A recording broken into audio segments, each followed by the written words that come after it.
So, what do we got here? Ooh, 42. That's a lot. That's a lot. We can go with main genres. Okay.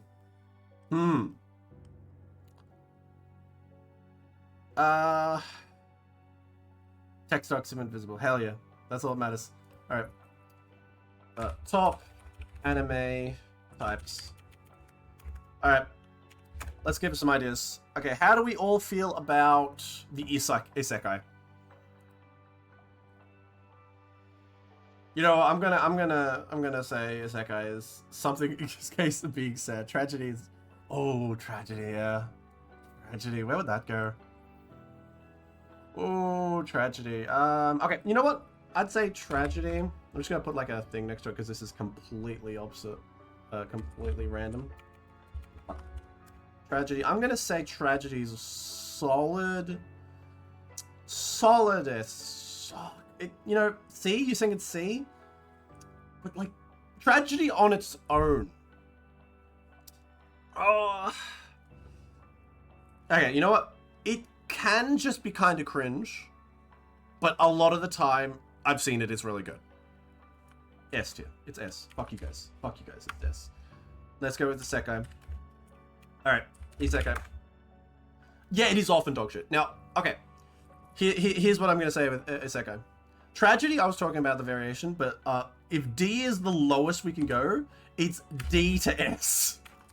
It is literally over a spectrum. Absolute. Like, there's no way. You reckon Isekai in general is a C? I'd say in general is a C, that's agree.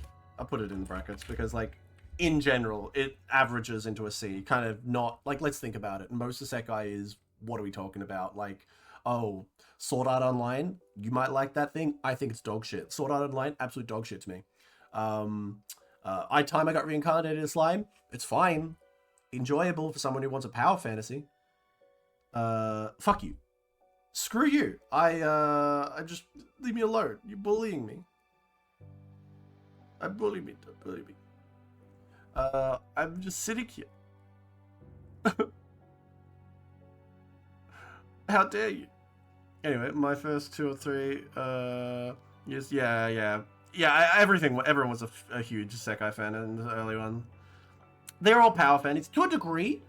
I think that a true Isekai evolves beyond a power fantasy probably the moment that you start like hitting into you're not actually thinking about the fact that it's an Isekai. Yojo Senki, you know, obviously I love it, but it's a good example of that. It's not really a power fantasy in my opinion.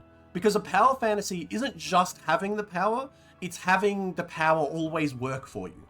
And sure, individually, you could say, oh yeah, Tanya's mostly winning the fight she's in, mostly winning the battle she's in, but you never feel that way. You always can tell she's getting her teeth kicked in one way or another. If she wins this battle, she's losing a greater war. Oh, hey there, Ryan. Zenshu. I've been started Zenshu. It's already started Zenshu. It's that's another Isekai that I've kind of enjoying. I've only watched 3 episodes currently. I got distracted by watching the King's story. All right, well, let's go another one. Okay, all right. Yuri. Where are we on Yuri? Yuri shows. Yep, we're in tier list slot with a fucking notepad. How do we feel on Yuri?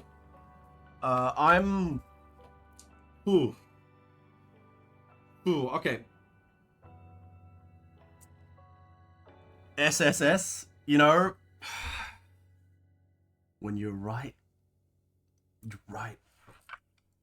S+, has Yuri ever let us down? But, oh god, wait, no, but you're right.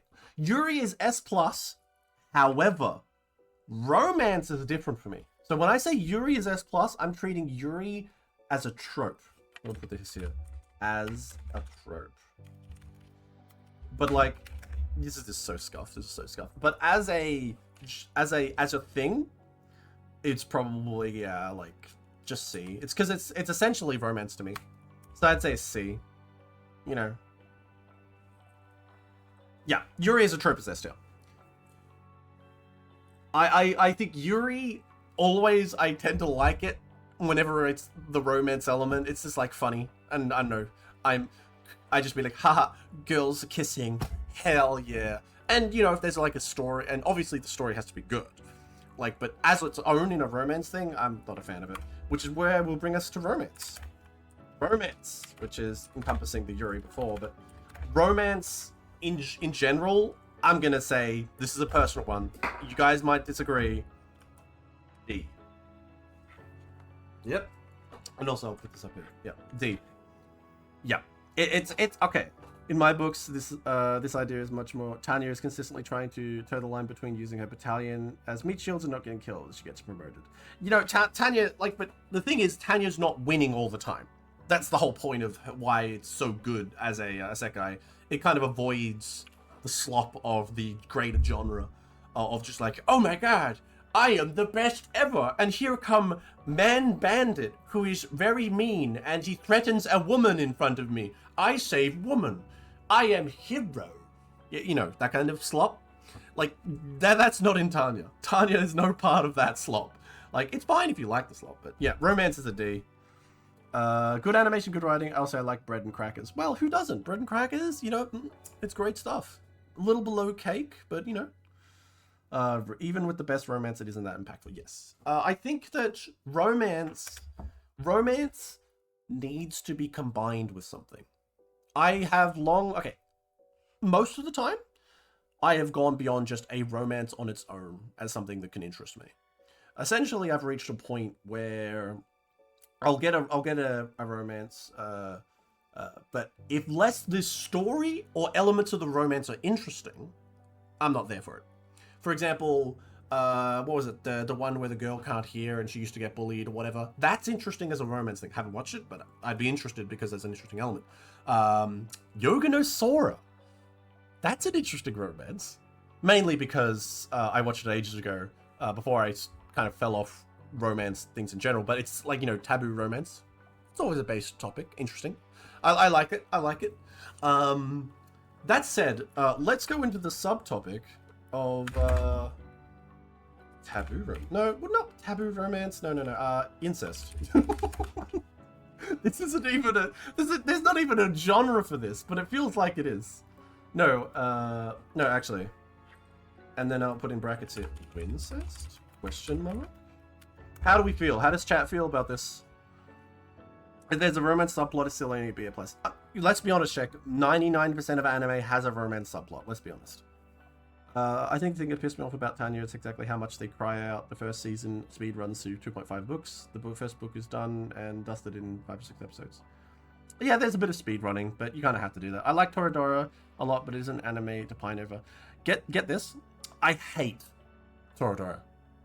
I hate it. Mainly, in fact, you can almost pick that the moment of romance for me falling off into D tier as an anime enjoyer is when I reached Toradora and I was watching through Toradora, and I just couldn't comprehend why Yuji, I think the main character, was interested in Tiger. I was like, what are you doing? She's a massive bitch. Every 10 seconds she's hitting you. Every 10 seconds she's yelling at you. You already have a girl you like. Like, I can understand the concept of two people working together, like, you know, becoming close and then eventually falling in love. But how can you fall in love with this total bitch? Like, and maybe if you wanted to try and get over that and be like, reveal like, hey, she's just like super socially awkward and she eventually tries to get over that. But it never really happens. She's just a bitch the whole time and he just kind of falls in love with her. And I'm like, what the fuck is wrong with you? Are you the kind of guy who, when you woke up early to try and cheat and get Christmas presents and you walked down the hallway and your mum had put fucking Lego in there and you stepped on the Lego and you just got hurt, and instead of going, ah, you went, oh. Like, come on. My brother in Christ, you're just a weirdo with a particular fetish, because there's no goddamn way a reasonable person would fall in love with Tiger. And I will take that to my deathbed. Everyone listening to this at a later time, fight me. Alright, what else is this? Incest is S tier, and Andy and Lele is the best game ever made. It has incest and hags. I will die on the hill of incest. It is by Iwo Jima. All right. Incest Iwo Jima. Bonsai! No one will take this from me. You know, all right, this is my position on in incest. In a story element, I think it's a really interesting way to mix up certain things in terms of like if it's taken seriously or the consequences are taken into interesting directions. Like that said, I just don't have a like I know a lot of people have a natural negative reaction towards it. I don't. I just kind of see it as a fictional story, and if it's a drama thing that I enjoy, it's a drama thing I enjoy. For the most part, incest tends to be just a meme, you know, like, oh my god, the sister likes the brother, but it's like, you know, just a joke that's played off in the background for the most part. But, you know, Andy and Lele is good. I haven't actually played Andy and Lele fully, but I have seen a lot of it, and I kind of like the concept of it. It seems like so toxic and screwed up, that makes it a good story. What's this? Society is so boring. I agree, it's not funny. Incest as a genre, the CBT JoJo genres. Yeah, I mean, it's not really a genre at this point. But I will do a real tier list at a later point. Who knows? As a stream, maybe. But at this point, we're shit posting because I've got nothing else to do and nobody suggested what else to play. I could just throw on Helldivers. But, I have a twin. Yeah, no, that's entirely fair. Like, there's an obvious debuff. Like, okay, people who have close family and close sisters or a sister or a brother, they can look at incest and they have a natural debuff to being like, oh, I can't accept this as a drama point or a story point or a romantic point to either get behind or find interesting, because obviously they have their own position to look at and go, why would I ever want to do this? That said, I think it can be interesting from a drama perspective. It can increase a romance interest in like that kind of, there's a weird twist way, but most of the time only if it's taken seriously. Like from the consequence perspective, because going onto incest now, anyone who has seen that anime about the dude who loves his sister, which is okay, do you know how much that narrows it down, Sock Detective? But the anime, what was it? I can't believe my little sister is this cute. What's it called? Oh, Orimo. Now, if you don't want spoilers for Orimo, you can leave right now, and I'll talk about it for a second. But you have 5 seconds. 5, 4, 3, 2, 1. In Orimo, I know that that's the title of the anime, and I should have expected it. I totally disagreed with Orimo. I felt she was such a bitch. Like, she was cute, sure, his sister, but she was such a bitch. Why would anyone? Like, okay, I could see them kind of growing to be kind of friends if she was less bitchy, but romance? Also, just as an extra point, you're just gonna escape. Okay, oh, you off to bed now? Sorry for cursing you with this. Hey, don't worry, Zone. It's alright. You have a sleep. Go have a sleep. I'll keep chatting on this list until everyone tells me to shut the hell up and go play Helldivers. But I think it was really bad because honestly, awful. I absolutely hated his choice in Orimo. But that said, I even hate the author even more. Because here's the thing, and any of you guys who've watched that Russian girl anime, like Ayla, the Russian girl, like Ayla speaks in Russian and the guy can understand Russian, but she doesn't know that he can understand her. The sister in that is like peak. She's perfect. She's peak, absolute peak. But one of the things she says in that as a joke is that it doesn't count if it's stepsisters or it doesn't count if they're not blood related. I agree. Like, that's the whole point of a taboo story. Absolute, if they're not blood related, and because I bring it up because in Orimo Sensei, I watched the anime ages ago, but I never read the books or anything, but someone apparently told me, who's read the books, that in the story, they just do a reveal after they get together that, oh yeah, you're not blood related. Like, oh yeah, you're adopted, and we just hid it from you. And I'm like, total cop-out. Absolute cop-out. If you're gonna go in, do like a Yoga Sora. Have the characters run off to Canada together to get married. Because, oh god, fuck you. If you're gonna go that route, the taboo romance where the characters overcome the pressures, they do everything, and they're like, oh no, I want to be together. Sure, super taboo, super gross in a lot of ways. But if they're gonna do it, don't just turn around and say, oh yes, by the way, it's actually step siblings. Cringe. And also any anime that tries to play off, oh my god, it's so taboo for a brother and sister or whatever to be together, and they're like, I don't know, brother and sister from like different families. There's not even a taboo there. What the hell are you doing? Like, I don't care. Like, what is this? What is this story you're trying to make? Absolute cop out. 0 out of 10. You don't deserve any rates. So incest are unrateable. Fuck. No rating. Yeah, no rating. You don't get one. Also, I'm terrible at spelling. Yes, you have realized that. Uramango Sensei's peak fiction, Oromo is Shakespeare, and Eulele is Kojima level masterpiece. Yoga the story is a better series than Ava. Let the sock cook. Canada, they could have gone to Alabama. Nah, I guess they went to Canada because Alabama was too cliche. Alright, let's get another topic on here.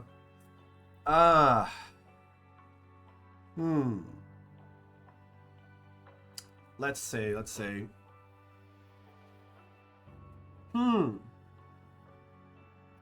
Something we could all talk about and then rank. Man, there's a lot of options. Incest is the tear in my heart. Doesn't deserve a rating. It's too... Ooh. Reverse harem. Now, this is an interesting one. How do people feel about this? Reverse harem. This is Oran High Host Club. This is that one isekai where the girl had the kind of bisexual harem, I guess. But we are now talking about anime. We are sitting in the menu talking about anime tropes and types and giving them a silly rating. Like, this is an entirely thrown together thing, which I will do until I'm bored. But reverse harem, in my opinion, I think reverse harem is pretty peak.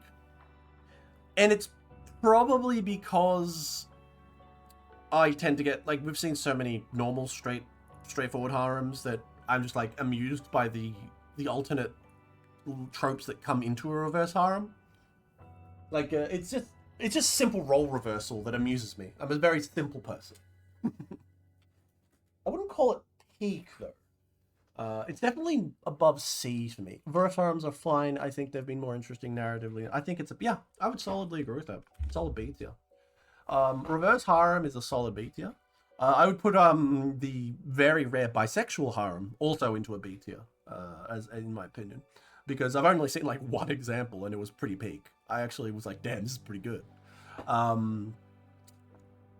Yeah, more interesting narratively than other harems. I think, yeah, I would agree with its B tier. I'd say that harem itself, like a normal harem itself, that's probably like a C, like C tier.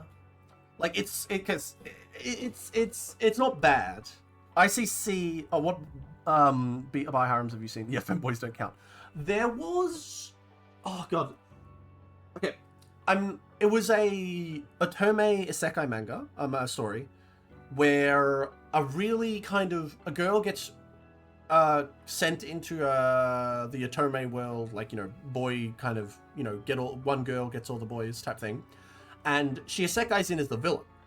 And these stories have been going on for a while now. But her point is that she's kind of an idiot. Very well-meaning, but very, very stupid. And her stupidity and well-meaningness leads to her giving passive Riz aura. And she basically gets everyone in her orbit to fall in love with her. All of the characters who would have fallen in with the main character, so all of the male leads, but all of the secondary female rivals and female lead herself all fall in love with her as well. God, I've forgotten the name of it. I'll put it in the Discord later, so if anyone wants to go there, I'll put it in there if I have it come to my memory or you guys talk about it. Oh, I've seen that. It's great. Yes, you know the one. Yeah, I'm talking about. Harem is good when it's somewhat subverted. I think that it's its own genre. Otome genre. Yeah, that's true, actually. Let's talk about the Otome genre, actually, while we're here. So harem C, reverse harem is peak because it's new and fresh, because I'm biased. But yes, Otome. So Otome is a form. A tome isekai, or just is kind of like a variant of isekai. Um, hmm. Now, I have read a lot of Otome Isekai. Like, we're talking about anime here, but at this point, we're just putting it in manga, webtoons, games. We're just basically just ranking these. Yes, but I like it when it's the male MCs. Oh, like, so Otome Isekai, but it's like so an Otome Isekai, but like a gender swap, you mean? Like gender bend? Because that's kind of its own thing as well, gender bend. But I do agree with you. Otome Isekai gender bend has been pretty good.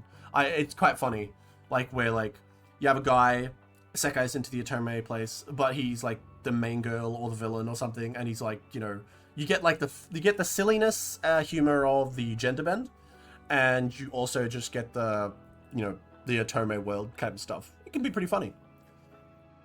Ironically, most recent Otome Isekai have been shonen, so what do you even do with that? I think it's because Otome Isekai is branching out. It had originally been a very much you're stuck with the romance thing. Like, from what I recall of Otome Isekai prior to this, it, at least the more mainstream earlier ones, was always girl playing game, girl gets turned into either protagonist or the hero of the story. Girl then makes her decision, oh, okay, I want to leave this place, or I want to survive, or I want to escape the storyline. And usually the story then revolves around them attempting to fix everything that went wrong or they know would go wrong, but also being kind of dumb about it.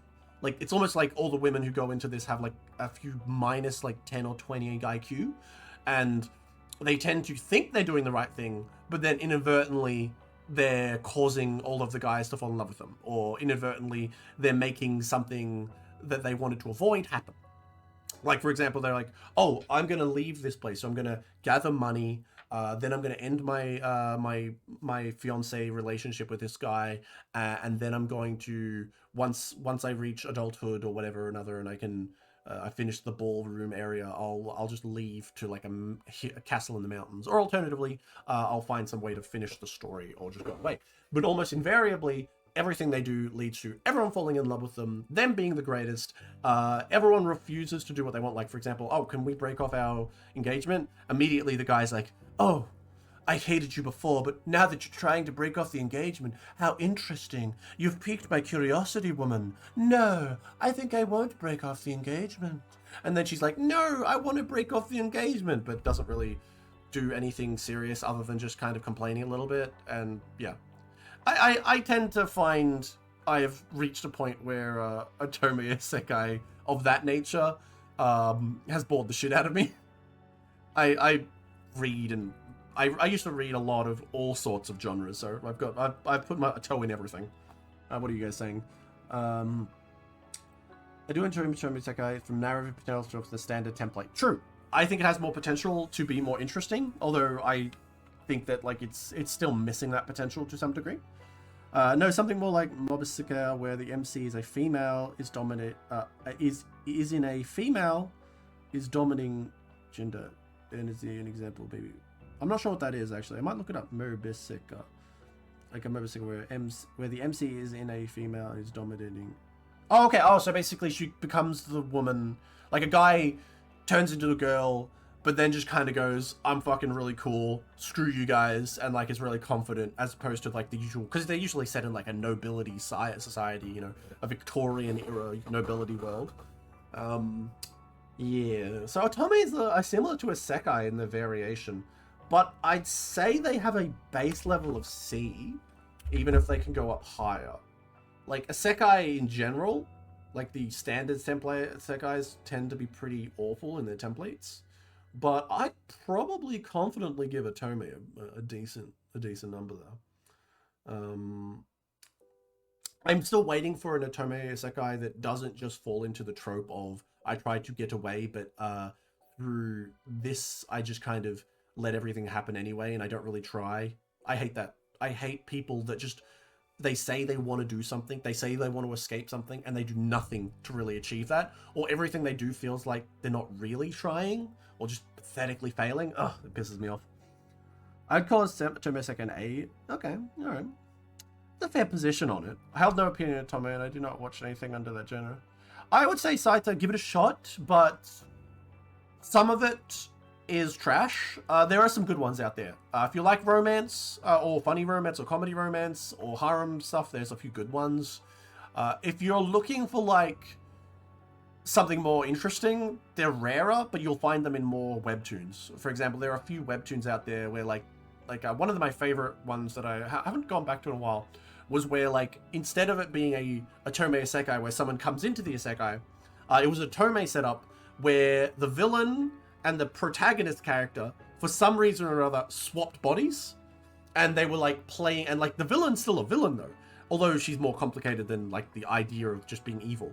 And I think it was pretty cool. It was an interesting kind of flip on that. And also, I say this because of my romance being in D for me personally, it does affect how I end up liking the otomes, which is why I'm going to put it as a C, C to S, because once, like, it gets too focused on the romance side, which inevitably will, I tend to lose interest. I don't know, it's just me. I tend to be more interested in, like, the minutiae of how they're trying to escape or control things or get around things and choosing with problems rather than fall in love with X and, you know, call it that. Okay, let's go into the shonen stuff. Okay, alright, let's have a look. So, shonen... Oh. Okay. So, shonen. Least A tier. At least A tier. Least A tier. Like, shonen is it ever not going to miss. But they have some big stinkers. But shonen proper A for most things you're gonna come across. You know, adventure kind of, it varies a lot. Battle shonen is the lowest pit of D2. That's fair. That's fair. I'd say shonen from, oh god, you know, you're right. I'm putting too many variations in here. We're gonna redo this someday, and I'm gonna use it properly. God damn it! This sock will sock in. Or block in. But yeah, shonen... Wait, am I confusing shonen with seinen? I might be confusing it with seinen. Seinen.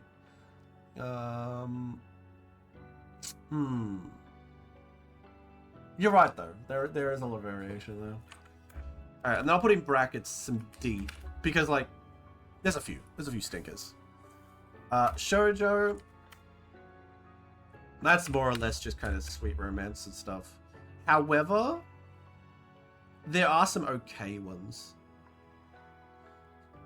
Yeah, if there's a proper strategy, yeah. Like, Aura Shonen? Nah. Oh, yeah, 100%. Oh, Bocchi the Rock is not seinen? Bocchi, okay, alright. Let me just do Shoujo first.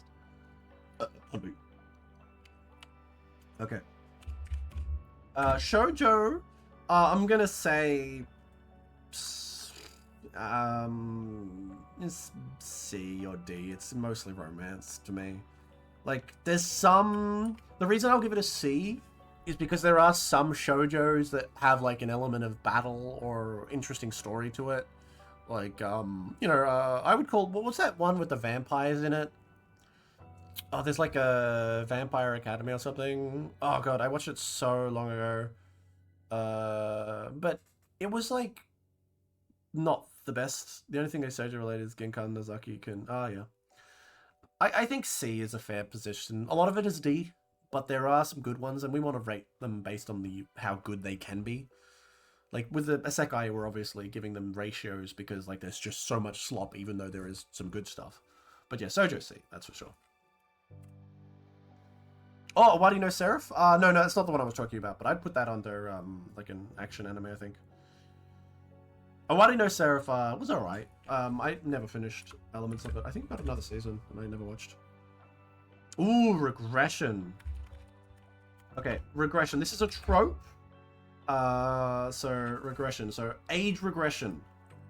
So, this is where, like, you got your anime, and, like, you got your anime and then, like, a character turns younger, like Conan, I guess. I never watched Conan much, but you know, just through osmosis, I know enough about Conan to know that he just turned into a younger boy because of reasons.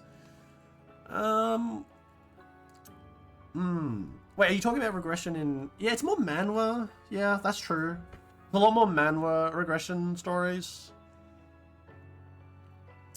Yeah, although it depends on the type of regression. I personally prefer the non-time related regressions. For example, there are rare, but there are regressions where like turns into younger guy or turns into younger girl from where they were older and stuff, but they don't change where they were. Like there's like an assassin manhwa called like Pete, like Assassin Peter or something like that.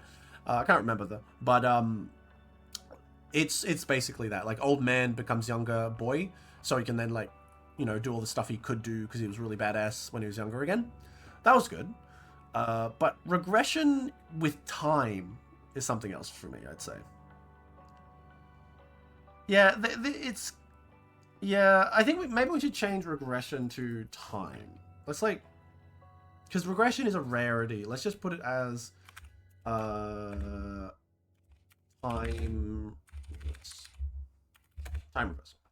Oh, going back in time. I'm gonna be solid here. 90. Now, you might disagree.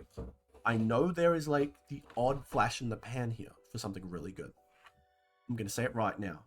Solid D minus. That shit is ass. Absolute ass. Okay. Absolute ass. Like, all right. Well, let me put it into some phrases here. If I go to a manga, if I go to a manhwa, if I go to an anime, although anime tends to not do this as much because maybe they just haven't reached the mainstream yet, but I fucking hate it. I absolutely hate it. You have a story about, I don't know, like a boy who is betrayed, or a guy who gets killed by his family, or he's, you know, a Miram story, like, you know, he's trying to, you know, his meridians got destroyed by a betrayal of poison, and he's been, you know, he's older, and like he's like, you know, in his mid-years or 20 or whatever, and then he dies, and he's like, how could you betray me, and immediately gets sent back to when he's like, you know, a younger boy or something. I fucking hate it. Absolute trash. Absolute trash. You cannot make me look at a story of revenge, particularly a story of revenge, because a lot of the time these 8-time reversals use stories of revenge, and tell me, oh, you have to hate these people, and look how cool he is when he's gonna go kill him and take all of the benefits for himself because he knows the future, when they did nothing. Revenge doesn't matter if they don't know what they did. That's the biggest stupidity of it all. If you're going to have revenge in there, you can't time reverse things. That is the biggest cop-out, the shittiest writing trope. I fucking hate it. And if you like it, kill yourself. No, don't do that. Yeah, the Ed's revenge is awful. It's about future knowledge and how to utilize it. It's the same utilization, the kind of junk food I like. Yeah, it's a junk food. Okay, the story of time reversal when it's not related to revenge, it tends to be more passable for me. But the revenge-based stories, absolute D+, D-. I'm just gonna put that in. You know, yeah, revenge-based. But for a normal time reversal, it's neither here nor there. Like, it can be good, it can be okay. I'll give it a C. Like, you know, revenge-based gets the D-, C for everything else. Because it's still like a, you know, it can do some interesting things, but generally you're falling apart on me. All right. But yeah, time reversal, absolute trash. For the most part. Also, it's also a pretty cheap writing strategy. Like, it's very obvious that somebody writes that because they just kind of, oh, I want to... It's usually in conjunction with, like, you know, you become the best at something. Like, and it's kind of popcorny food. Like, I don't think I can remember many time reversal stories that I did enjoy that weren't just kind of like, you know, junk food. I'm enjoying, aha, look, he's doing the thing. He remembers something at the key moment, so it justifies everything he does, but I don't care because it's just junk food. That's mostly what it is. I don't think I'll ever come across one of these stories that can really pull off being interesting in that way. Yeah, but that's how I feel about it. When I was reading light novels years ago, there were dozens of time travel rape fantasy shield hero novels. Oh, really? Oh, yes, yes, Redo of a Healer. That's a good example. Redo of a Healer, in my opinion, is pretty... I don't like it. I know it's not that I'm like against the edginess. I just find it too kind of it's not I'm not against edginess as a concept, but I just find it kind of boring because once again we're falling into time reversal with revenge. Doesn't like even if they go, oh, look, she was still a bitch back here. I don't like it. It's not for me. It's not for me. I'm not there for it. And you know, I guess like just got bored of it. Like sure, there's some funny stuff and like wow, he's gonna stab her with this goddamn hot poker. Wow, you know, but like meh, that's all it's really got for it. Nothing else in the story. Redo was dog shit. I have issues with it, but I would watch a second season. That's what I hear a lot of people say. They're like, oh my god, this was fucking terrible. When season 2? That's the kind of reaction I usually hear about Redo. And hey, you know what? You do you. As much as I'll complain about reversal revenge, time reversal revenge, you guys do what you want. Okay, let's see. What's another one we could talk about? Let's throw up something here.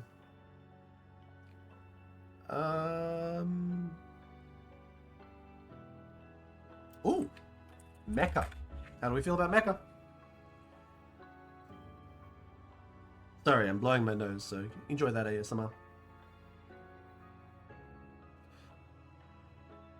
Comedy in anime. Is it good for you? Comedy in anime. I don't think I've ever enjoyed a so bad it's so good unless it's Shinya Mutsu. Yeah, the so bad it's good thing tends to be, I find you need to watch it with friends. It's the same for movies. Like, if you want to watch a movie or an anime that's so bad it's good, it tends to need to be with friends. Because you all need to rag on it together and just have fun. But I tend to find it doesn't really hit when I'm watching solo. Mecha Auto D tier.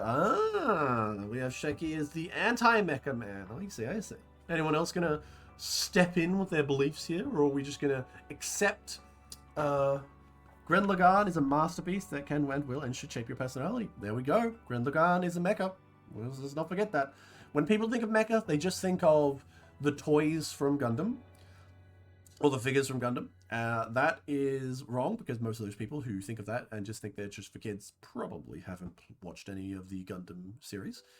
Although they really did just kind of try to sell toys in the early days. Okay, Mecha is B to C tier, but there's an S tier hidden within. Yeah, that's an interesting way to put it. I'm gonna say Mecha is B for me. Now, I might hear a whole bunch of people say, what? Mecha? Mecha? Mecha has a lot of cringe. It has a lot of trash. That said, it also has this weird tendency to really focus in on a lot of interesting stories between characters. Gundam, for everything people say about Gundam, of course Gundam's like a massive thing at this point, but from what I understand of Gundam, and I have watched a bit of Gundam, not a lot of it, but I've watched a lot of the stuff. It's basically just a war story. It's just a war story, and I really like it when it hits that vibe. When it hits that vibe of war story, ooh. Iron-Blooded Orphans, some nice shit too. I really enjoyed that. Mainly because I was like, you know what? Screw particle lancers and lasers for my Gundams. I want them all to use fucking solid slug weapons. This is way cooler. Yeah, Gren Lagann is very good. Also, Code Geass could be considered a mecha, which is also, while I would call Code Geass a bit of a vibes-based anime in that you don't really want to pick too deeply into some of the plot threads, but it is good, I would say. Interesting. I do want to do a video on Code Geass one day. I'm not sure how I'd talk about it, but considering how much I've gushed over plot holes as being an issue, I think I might need to cut this entire portion off and just have it as a separate little video on the VOD channel that is like randomly talks about anime. Unfiltered by Armor Core 6.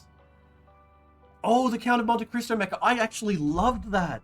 unironically. But that's because the Count of Monte Cristo is such a good story. You can just put Count of Monte Cristo into fantasy future Earth anime space emperor opera stuff, and it's automatically going to be great because it's the Count of Monte Cristo. Great stuff. Count of Monte Cristo, wonderful, excellent stuff. Probably want to do a video on it one day. And that's like, you know, far future where I'm magically able to have all the time in the world and I don't have to go to work. Armored Core 6, I really wanted to play that actually. I feel it's necessary to mention that Shinya Murata wrote a manga about a lesbian wasps conquering the world where Donald Trump is forced to lick a teenage girl's toes while naked to become president. Huh. Kind of based. That's my response to everything sometimes when it's so peak. So absolute peak. No idea what it's about. I am curious though. Something like that sounds like, you know, like one of those. It sounds like one of those off-the-wall mangas where nothing makes sense. But no, okay. So Mecha B. There's some solid stuff in there. If you don't believe me, watch some of the mechas out there. There are some good ones. Just be careful because there's a lot of trash as well. All right. 13. Let's talk about sports. Sports anime. How do we feel? Oh my god, the order mod doesn't like you. Yeah, the order mod does not like you. It's bullying. Get bullied, check. Alright, but what else? What else have we got here in our world of sports, believe? Now, I'm gonna say it. Sport can have some shithouse ones, but almost every sport anime I've watched, like basketball or racing or Karafuta or anything at all, has been solid. It's pretty good. I personally give it an A because, but here's the thing. PowerPoint valid, not a valid medium. Blue Lock fans on Suicide Watch. I like it when it's soccer because it's the only sport I care about. Yeah, I think that's the other reason. So sport is a special case. Almost every sport anime I've watched, given time to sink in with the characters, because they're very character driven. It's not so much about the sport, it's about the characters. Is really good. It doesn't matter what the sport is. I think I can really get into it if the characters are good. Problem is, I rarely find the drive to want to watch an anime about tennis. Like, I'm not going to give it that first episode, rarely, ever. They have to have something weird about them. Blue Lock only caught me because of the weirdness of the idea of they're going to lock a bunch of teenagers in a giant soccer dome where they have to live for like 10 months playing soccer every day, and if they fail, they get kicked out and they never get to do their dream. Like, that's some baller stuff. Hell yeah. But when I sit down to watch it, sports anime can really go and be pretty peak. And like, you got to think sports anime also includes martial arts anime, in my opinion. For example, Ippo. I would say Ippo is sports anime, obviously. There's a few others. Some I question whether there's sports anime, for example, like that Sword Art Online spin-off where they focus on shooting. That's not a sports anime, in my opinion. I think sports anime is very much a vibe that you can feel. So Aishi is the best soccer anime right now. Blue Lock is a shonen anime with balls as beams. Yeah, it does. I agree with that. Blue Lock is like silly, but that's kind of the fun of it. Like, it's like I'm beginning to build myself up and find the ultimate power, and then I've got all these, you know, magical abilities and stuff. If I ever did a review, I would talk about how intense that is and just like go full into it, and then immediately cut to just a picture of like really shitty soccer. I'd be like, and then just have like on the screen like text that just say, "This is what's actually happening." Like they're just passing the ball around. Peak, absolute peak. Ooh, fan service. All right. We're on to something orange. This is like such a scuff list. Fan service. All right, fan service. What do we think about fan service? Now, I'd like to hear. I would say that fan service, ecchi. Let's consider ecchi associated with fan service because like it's kind of, you know, I'll do it right under it so like we can just adjust it based on what we're thinking about fan service, because fan service as a thing is one thing, ecchi as a type of show is something else. Okay. Alt, unlike SO, is good, but the second season has issues. Better than SO in general, except that story station, which was peak anime. I never got to the second arc of SOA after the ending, which kind of just like completely was like, oh, this is bullshit. I really didn't like how it ended with like him just magically saving the girl he liked. I was like, boring. And I just stopped, so I never continued it, and I just shit on it. That said, I have watched the alt season, the one with the P90 girl, because obviously I watched it because she had a P90. I enjoyed it. I enjoyed season 1. Season 2 I haven't really touched, but yeah, I've heard issues. I didn't like some of the characterization of some of the characters in it. I felt they were a little bit cringe, their approaches, but whatever. I think it's B tier. It can make scenes and genres worse. That's a fair point to say about fan service. Fan service can impact negatively. Because obviously, you know, let's say we have a harem anime. Let's say we've got a harem anime and we add fan service in. Usually that's going to just be a plus. We're just going to plus it up. Because, like, the whole point is about one guy or with a whole bunch of girls who are into him. Obviously, it's there for a sort of thing you're there for. So I feel like it's a trope that can plus something to, you know, High School DxE, for example. That has fan service that kind of works in. It's an action anime with fan service. Prison School, it's a comedy anime with mega fan service. They kind of associate and complement one another in a certain way. But I would definitely agree there are negatives. You could totally ruin a good show with fan service. But I've never really... That said, here's the problem that I face. I've watched so much anime that a lot of the tropes that people would hate, say, for example, incest, which we were talking about before, and fan service now. A lot of these tropes that people hate, I can say, yeah, I understand why you don't like them, but I've just kind of become immune to it. I'm just like, yeah, fan service. That's there. It doesn't affect me. It just kind of put it off my back. So I can definitely put it in. I'm gonna put fan service in a B tier, I would say, because it's a trope that can help stuff, but it's also a trope that can negatively affect things. It's just kind of a thing. I wouldn't say it's horrible and needs to be cut from everything. I'm not gonna, you know, tell you to be a good Christian boy and cut all that out. Amical to ecchi, yeah, because ecchi tends to have an action-based storyline, though. Yeah, you build a tolerance to it. Exactly, you build a tolerance to fan service. Fan service, all sorts of tropes, you build a tolerance to it. But certainly, in regards to ecchi, I think that I would say ecchi. Like, I would say, obviously, when I first started anime, it was like, you know, top tier. Let's not get around. I watched an anime that I've totally forgotten the name of. All I remember is that there was a extremely sexy fox woman and like a really attractive but weirdly like weird girl who was like a dog girl, and they both loved the main character, and it was like it was literally just, you know, not porn, not by like the standards of say Shisoku reviewers or, you know, Species reviewers, but there was only one reason I watched that show to the end. Kiss Sis was my first anime. Oh yeah, absolute peak, absolute peak. But wait, was Kiss Sis? Wait, was Kiss Sis stepsisters or actual sisters?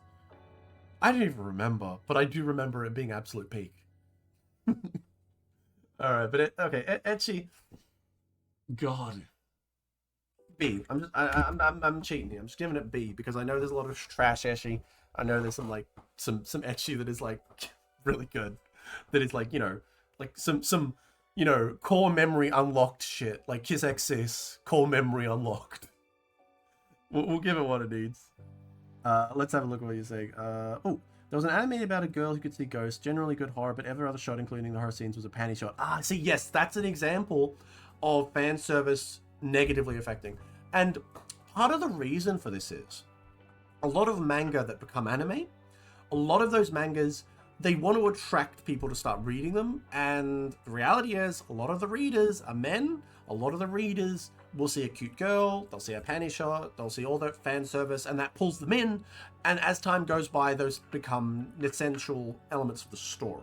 It's just how it is. It's why my brain has washed away for fan service. But yeah, that's a good example of it screwing up stuff. Anime in general is great, but I love the medium, but it's so hard to talk about and recommend it while being a normal person. It's the necessity of having an entertainment immune system to watch and enjoy. Yes, essentially, yes. Anime, like, I will say, anime is just like it's like TV shows. Like, there's a whole bunch of TV shows. There's all sorts of movies out there. From the funny haha for kids to the, horrific horror stuff or, weird shit in between. It's all there. But you are right in that there's an immune system building you have to. In fact, I said it in my Made in Abyss video. Made in Abyss, peak anime. Absolute peak anime. But it is something you need to build immune system to. You don't start with Made in Abyss. You start with other anime that are cool and interesting and have little elements that build up your understanding of anime in general. And then you smash into Made in Abyss and you can just go, I'm going to ignore all the things that I want to like. I'm just going to focus in on how great everything else is. Because, that's a reality. If you really wanted someone to, enjoy Made in Abyss and you wanted them to enjoy anime in general, you would be a horrible person if you suggested Made in Abyss as your first anime. It's something you do need to build an immune system to.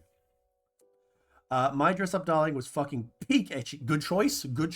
Peak ecchi. My Dress Up Darling. Really good. Now, again, My Dress Up Darling is romance. But it was also an ecchi. And I enjoyed it. I mean, I didn't continue it after I watched all of the bits. I didn't jump into the manga and anything, and for the most part, Twitter just keeps spoiling me for literally everything, so why bother? But it was good, and I quite enjoyed that. That was some good peak. Anime as an advertisement has been a disaster for the human race. Oh my god. We needed... Guys, 2 nukes weren't enough. Go for 3. The best trope that ever is done rarely in a character is character shifts. Big moments where the character goes from A to B, like Paris of the Maximum. Yes, good question, good one. Now, I don't know how this would be as a trope, but I'm gonna say no, it's not a heel face turn. There's like a trope name for it, but character becomes different. Okay, that's bad. Character becomes different. Turn into a villain, or completely shifts their way of thinking, through an event, like a total shift. That is pretty peak. I would say sometimes it goes badly though, so I'm gonna give it an A. I'm gonna give you an example where it goes badly in my opinion. Now, okay, maybe it's not the right, okay. A good example in the same show, RE0. In RE0, the Subaru kind of has so many moments where he just changes everything. Where he changes for the worse, and I think Season 1 is so good. Season 1, oh, that's so good. So good, so peak. Absolute great. I love how he becomes worse and worse, and then he needs to build himself up, and he has to change as a person. There are certain elements that stay similar throughout there, but he's building himself up again. It's really absolute peak. Yet. You might know this about me, but I'm a weirdo who has obsessions with how I think certain things should go. Part of it is because I'm a weirdo who likes to write stories and I like to imagine how a character will develop in the best way. And part of me has my own, dumb things. For example, I knew a girl who absolutely loved anime. She loved all the horror. She loved all the scary stuff. She loved all of it. She loved, the dark things. She tried to watch Fate Zero, but when the moment there was cheating involved, there was, a scene where one of the characters cheated on his wife. She couldn't handle it and just completely dropped the entire thing, no matter what. That's just how certain people are. And for me, I've got certain things like that. And when it came to RE0, in Season 2, without going to spoilers, basically Subaru makes a choice to quote-unquote forgive someone. And essentially it's because he's a simp.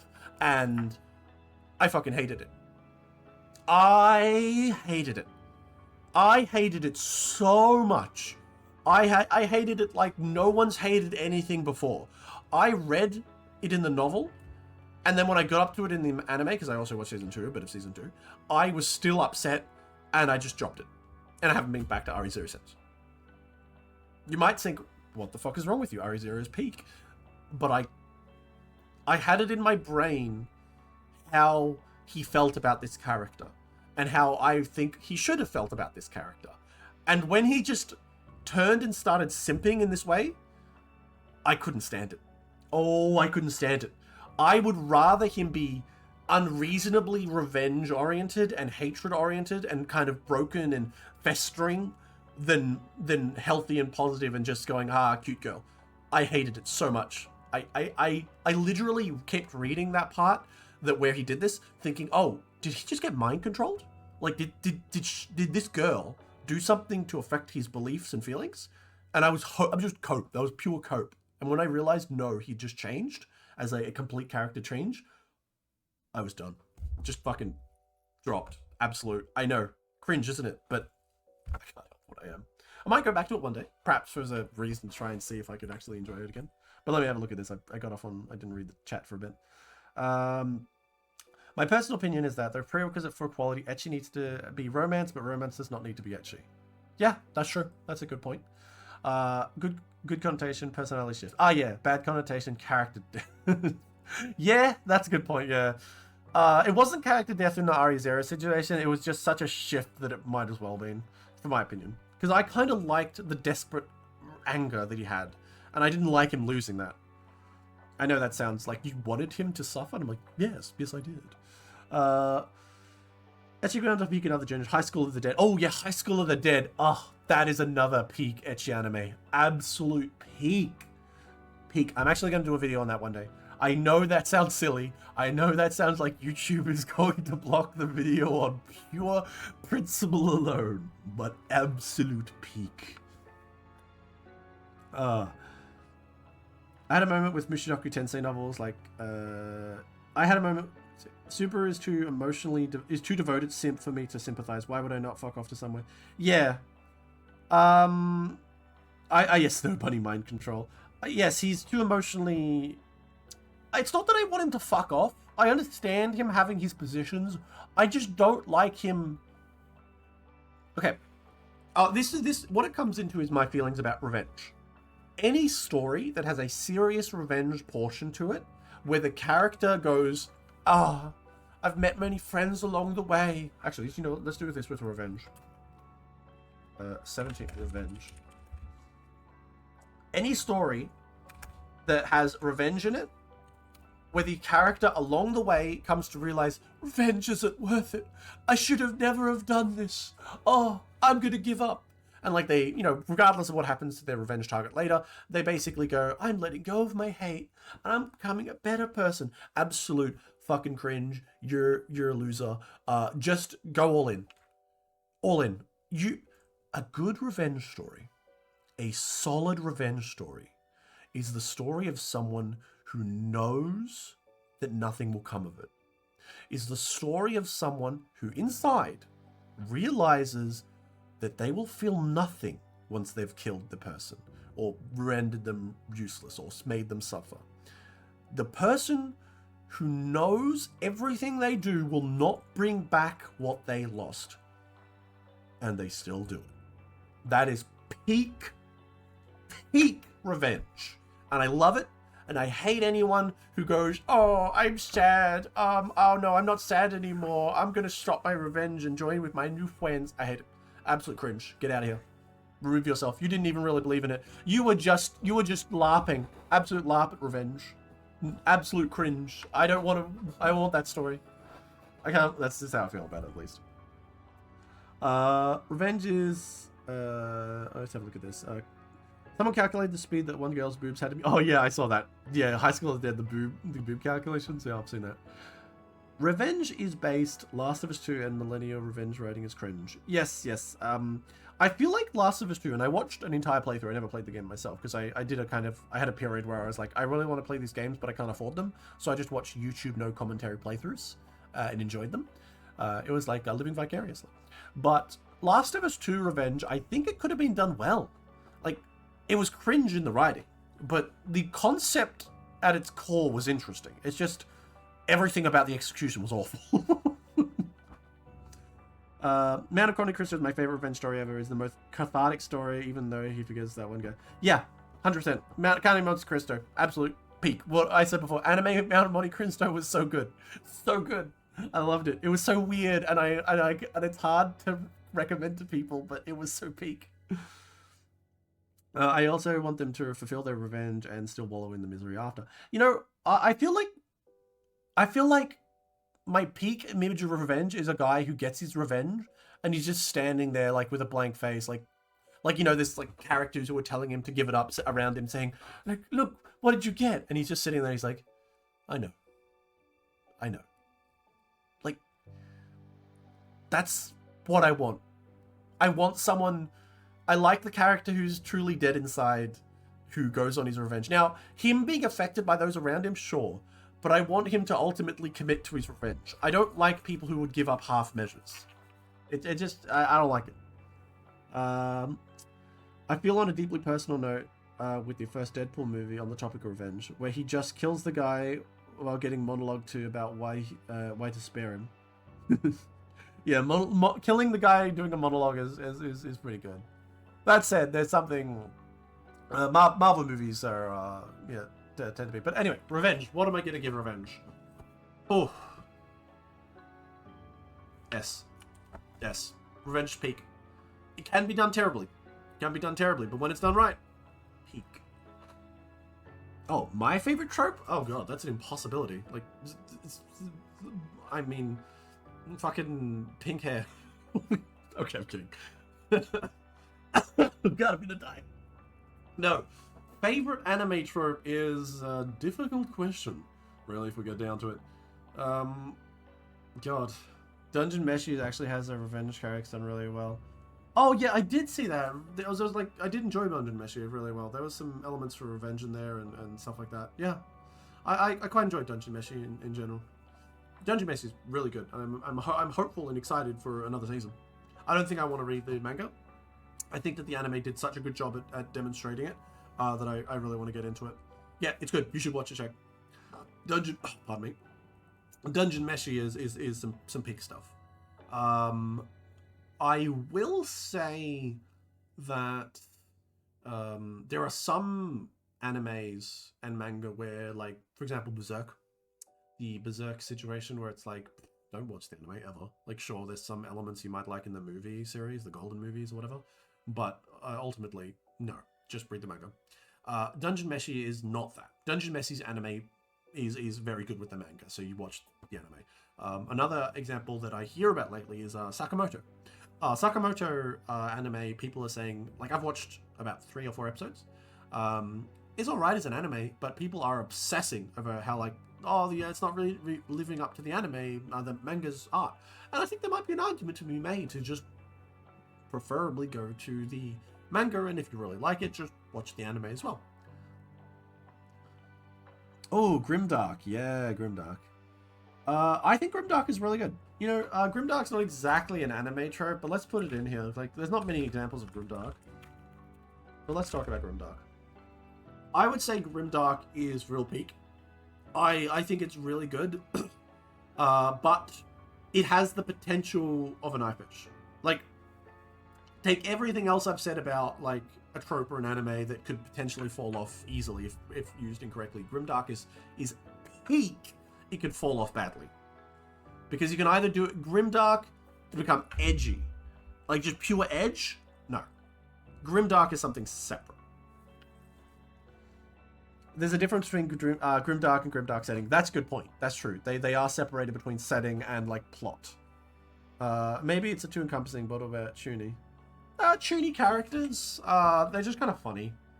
It's, you know, I'll put it in. But, the Chuny style, the Chuny trope, just a comedy trope. Neither here nor there. It's like, C. That's for me. Like, it doesn't offend me. I don't hate it. Like, I'm not obsessed with, like, the character who's like, I have a dark power in my eye, or my hand is growing to superpowers, or whatever.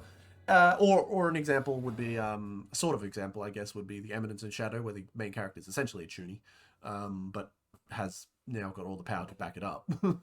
But I think it's not neither here nor there as a negative. I don't call it a negative. It's just another trope. It's a story element that can be used, in my opinion.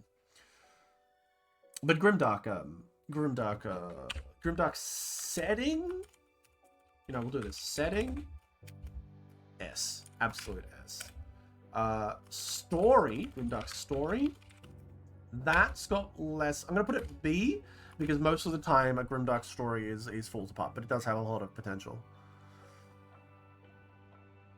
I actually just recently watched Chunibyo Delusions. What did that show cook that hard? Chunibyo Delusions. What's that? I've never seen that one. Me and my friends call it cringe ass nay nay baby show. What? What? What are you even talking about? What is cringe? Is it cringe ass nay nay baby show? What am I missing here? Oh, and I have to expand this. Wait, how's it looking on there? Okay, cool. I just need to make it bigger. There we go. There we go. We have spent an hour on this list. We have spent the hour yapping. This has been a yap. I can't believe I'm truly embracing sock VTuber status. Okay, but let's go 20. What's something else? Oh, fantasy. That's a good one. Fantasy. Okay, fantasy. Now, I think we need to make a separation from fantasy from isekai.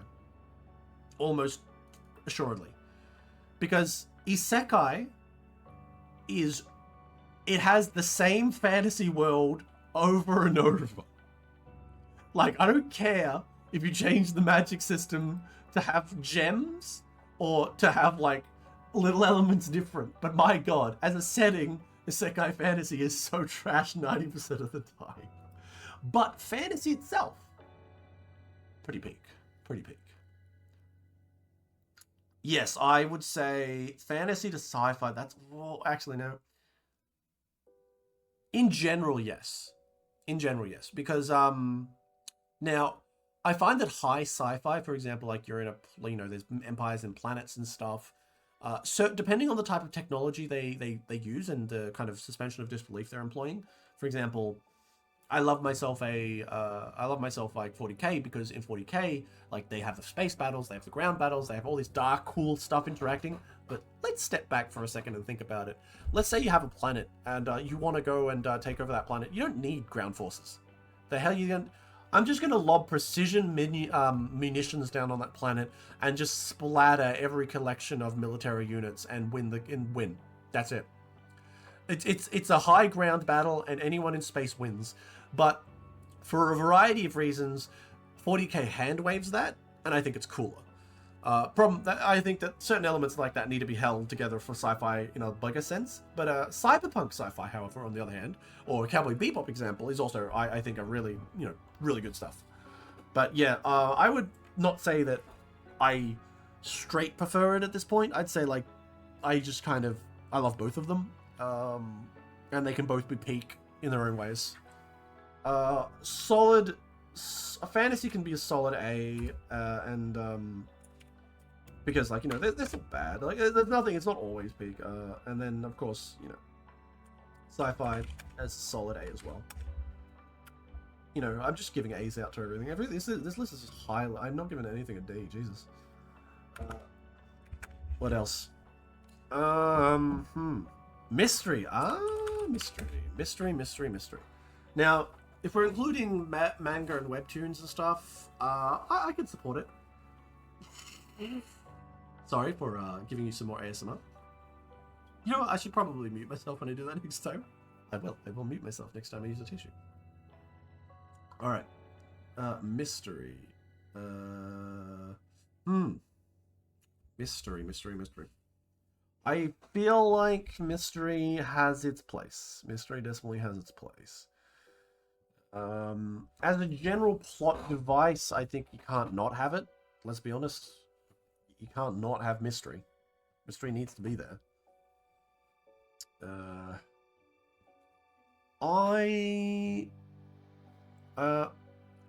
just thought of another thing. Savant stories like Dr. Stone, Goblin Slayer, and Rudy's Blacksmith Life.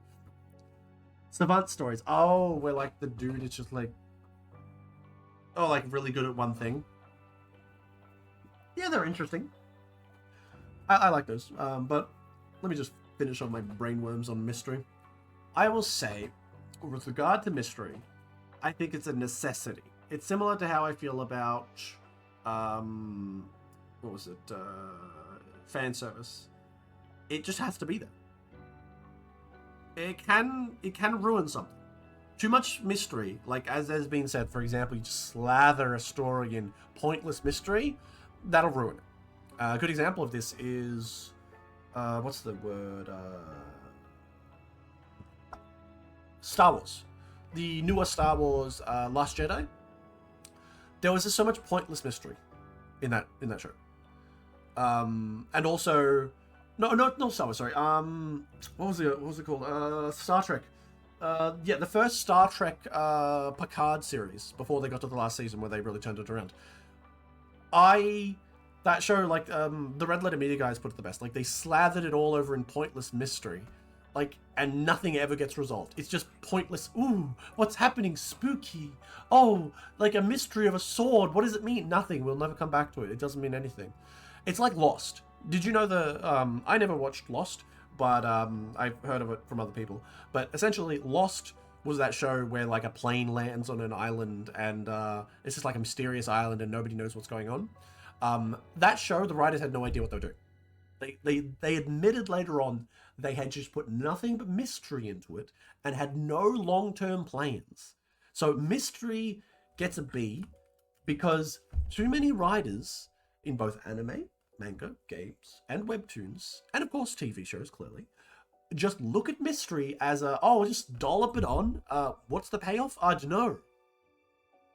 That is absolute peak. Go back to, I don't know, writing school. Actually, don't even do that. Writing school probably teaches you that's a great idea. Yeah, anime doesn't really support. There are some elements that support mystery. Some shows that support mystery, but not a crazy amount. Usually it's more a VN thing. Visual novels. Umineko, for example, is a good mystery. Like, there's a mystery element there. There are certain other horror or mystery stories, like detective stories and stuff like that can do it properly. Anime tends to have mystery as an element in certain parts, but not as an expanded, there's a big thing going on. There are some, but usually it's like smaller elements of why are you doing this? I gotta find out about this to lead to this. Sometimes there's an overarching mystery, like someone comes back and tries to kill this guy, or an anime boy who's in school, and then like he goes and meets a girl who saves him, and they go on a big adventure or whatever, and they're like, okay, why did that girl try to kill you in the start? Like, nobody knows. That kind of mystery is, it's common. I can fix her shows. Oh, easy one, easy. I can fix her. I can fix her. P. SS. Plus. There we go. No need to debate. No need to debate. We already know. Everyone knows. Let's see what else we got here. Oh yeah, the savant stories. I don't know if we could call them savant stories, but autism stories. No, autism protags. I like it. Autism protags are great. They're basically super focused on one thing, and I love it. Even if they're like, okay, I'll put in slashes as savant because I don't think Dr. Stone has autism, but Goblin Slayer probably does. Savants.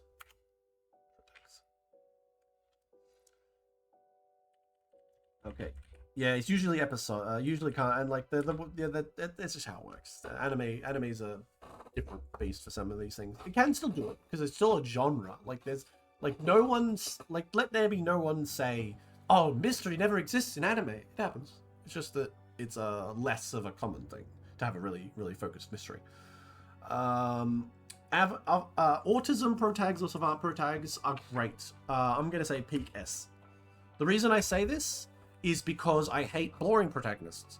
A savant or autistic protagonist kind of guy or girl who's like focused heavily on one thing, or like really good at something, but isn't like a pro cheat hero who also has a nice personality.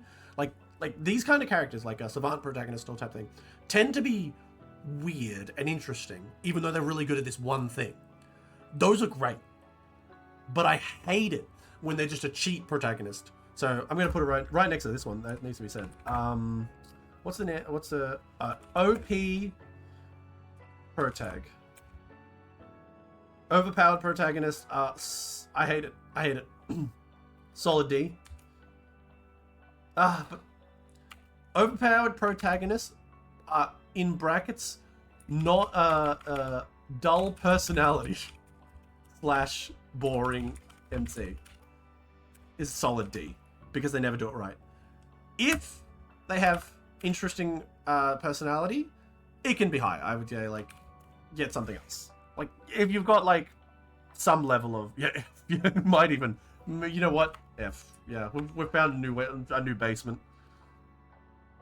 Unless you're disagreeing, in which case I hate you. But yeah, OP protagonist with a dull, uninteresting character. F. A good example of that is what's that anime? God, there's so many anime in my brain and their names just slip away. But the one where the guy goes to a school with his sister and his sister really loves him and they have like a green and white uniform and he activates like his magical powers are so crazy over the top and he's like work for like special forces of the magical world and he's like the most OP superhero of everything. Even though he's got like one element that makes him look like he's weak on paper because everyone believes in like some sort of mana or something capacity and he's like low on that, but he's good at everything else because I don't know reasons.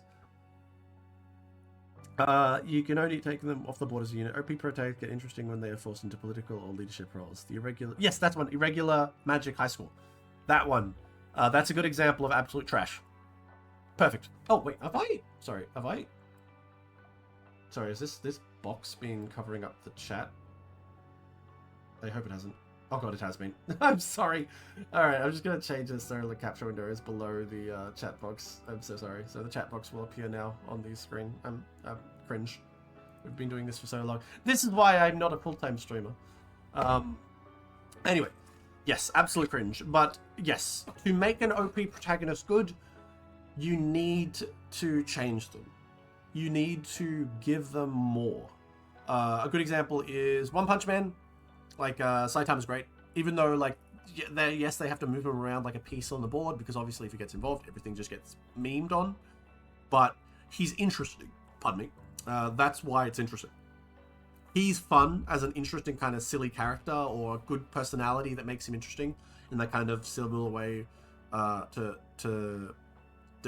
overcomes the fact that he's OP. The Autism and Savant protagonists, these tend to be better based off the fact that they're usually not perfect. Like, Goblin Slayer's good. He's not perfect at whatever he does. He needs the others to help him out for certain things, and he's learning, and he can be beaten. Certain things like that. Those kind of Savant protagonists tend to usually be better than OP protagonists, even when they have a personality that's usually decent, because you actually got some threat for them, even if they're, messed around. Alright. We have gone through literally so much. My god. What a great Little Witch Nobeta stream, my friends. True Nobeta vibes. Controversial opinion. I don't think that One Punch Man is great. It was good the first time, but the premise of the show can only rely on the humor and not the tension. You are correct in some ways.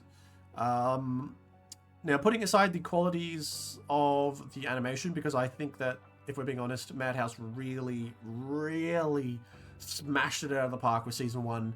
Season 2's animation studio was just such a letdown that it made me feel bad, even if the story was still okay. I think that OPM can have like tension, but it just kind of has to be separate from Saitama. Like, there's a lot of it that is comedy in there, that the humor's there. There is tension, but like 90% of the time it's undercut by a joke, and the other percent of the time it's more like you're scared for like smaller heroes. Like, let's be honest, the people who watch watch One Punch Man for like the story or like the characters or whatever, they're not so much watching for like Saitama himself is just like a wrecking ball that gets thrown into the story at elements, whereas you kind of just there enjoying whether or not the other characters are going to get out of these situations they find themselves in. And he does have a problem with really like cutting tension down the middle. Yeah, it's an issue. We'll do anything else. We'll do one more. Let's see. What's an interesting one we can end on? Hmm.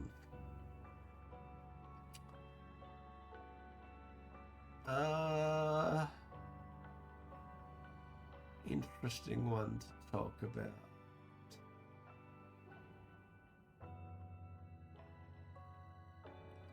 Ooh.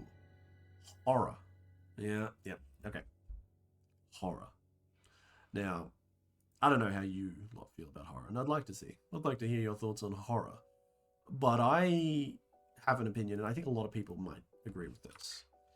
But horror is very hard to pull off in anime. Very hard.